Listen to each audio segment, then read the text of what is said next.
One of the biggest joys in life is filling your home with things you love. No matter what you find or where you find it, it all works together because you love it. Well, here are some must-haves to inspire you. When seeking the ultimate in luxury, many interior designers are inspired by the elegance of the past. They look to some of the world's oldest and most renowned buildings for components that they can incorporate into their designs today. One common component in many of those treasured spaces is wallpaper.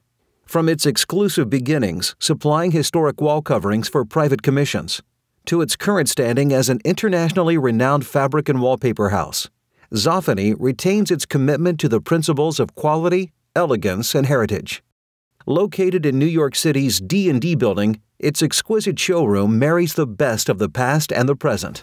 Wall decoration dates back to 32,000 BC when prehistoric man first created naive cave drawings.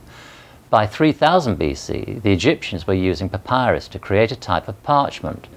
Due to insufficient papyrus, by 250 BC, the Greeks discovered a substitute, parchment, made from animal skins. Vellum was the finest quality of parchment, predominantly used for writing scrolls, manuscripts, and codex. And finally, by 105 AD, the Chinese had formulated papermaking as we know it today by using wood pulp. In 1428 AD, the oldest surviving paper hanging was found nailed to a school wall in Italy. And in 1480 AD, watercolor printing was established in England. Early paper hangings were imitative scenes similar to tapestries and printed onto large pieces of handmade paper which were then hung loose on walls.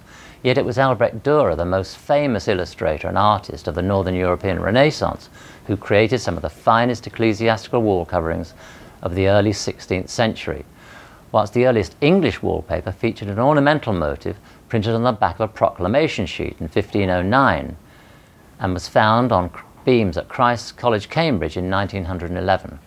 Repeating patterns became established in England. By the mid-1500s, England had become the leader in making wallpaper, replacing expensive tapestries. The 1600s saw the introduction of French and English domino papers. Flock wallpapers also made their debut as a substitute for expensive Italian brocades and velvets. And by the 1700s, wallpaper had become more decorative. Especially popular in Regency England were chinoiserie Chinese wall hangings.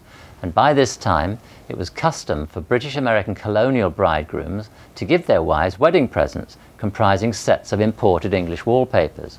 Nevertheless, Britain's Industrial Revolution was the catalyst for the Fourdrinier stationers of London to establish the first continuous paper-making machine in 1805.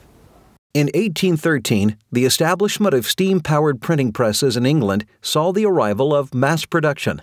From the archive, a few wallpapers. This one, from 1768, is block-printed domino paper from France.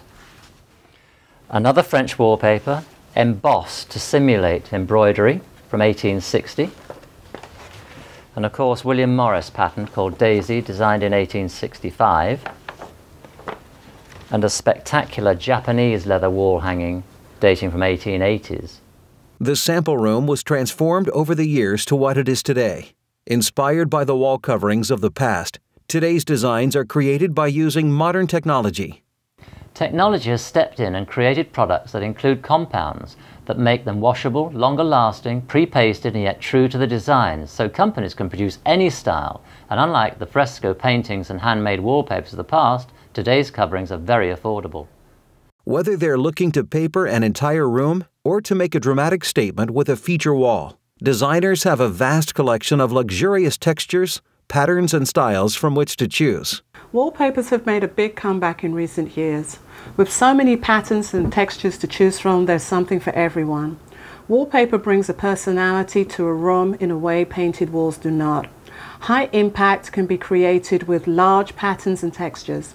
You can make a bold statement papering one wall, or as I prefer, paper all the walls for a distinct visual effect.